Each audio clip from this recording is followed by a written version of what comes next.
డిఏలు ఏవి అని అడుగుతున్నారు. కానీ ఇవాళ మీరు మాట్లాడే మాట ప్రజల ముందు ఉద్యోగులను విలన్లుగా చిత్రీకరించే ఒక చిల్లర కుట్ర ఏదైతే స్వయంగా ముఖ్యమంత్రి గారు చేస్తున్నారో వారిని వాళ్ళ తెలంగాణ ఉద్యోగుల తరపున మేము అడుగుతున్నాం. భారత రాష్ట్ర సమితిగా అందాల పోటీలకు 250 కోట్లు ఉన్నాయి, కానీ పెన్షన్ రిటైర్ అయిన వాళ్ళకు మీకు పెన్షన్ ఇస్తుంది, కానీ రిటైర్ అయిన వాళ్ళకు రిటైర్మెంట్ బెనిఫిట్స్ ఇస్తుంది, కానీ పైసలు లేవా? ఇదేనా నీ ప్రభుత్వం? ఇదేనా నీ ప్రాధాన్యత? నన్ను కోసుకొని తింటారా అంటుండు ముఖ్యమంత్రి. నన్ను కోసుకొని వండుకొని తింటారా? ఇదొక ముఖ్యమంత్రి ప్రభుత్వ ఉద్యోగులను ఉద్దేశించి మాట్లాడిన మాట. అయ్యా ముఖ్యమంత్రి గారు, నిన్ను కోసుక తినేంత పిచ్చోడేవాడు లేడు. నువ్వే నీ తలమాసిన విధానాలతో రాష్ట్రాన్ని కాల్చుక తింటున్నావు. రాష్ట్రాన్ని సంవత్సరంన్నర రాచి రంపాన పెడుతున్నావు నువ్వు. ఇది వాస్తవం. ఇలా ప్రజలు, రాష్ట్ర ప్రజలు ఒక మౌలికమైన ప్రశ్న అడుగుతున్నారు.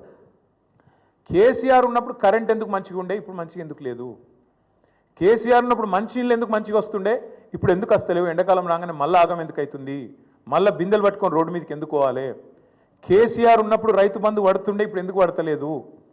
కేసీఆర్ ఉన్నప్పుడు టైంకు పెన్షన్లు వస్తుండే, ఇప్పుడు 2 నెలలు ఎందుకు ఎగ్గొడుతుండు? కేసీఆర్ ఉన్నప్పుడు చెప్పిన ప్రతి పని చేస్తుండే, ఇప్పుడు ఎందుకు చేయలేకపోతున్నాడు? కేసీఆర్ ఉన్నప్పుడు రాష్ట్రం రయ్యమని పురోగమనంలో ముంగటికి పోయింది, ఇప్పుడు ఎందుకు తిరోగమనంలోకి పోతుంది, ఎందుకు వెనక పోతుంది అని అడుగుతున్నారు.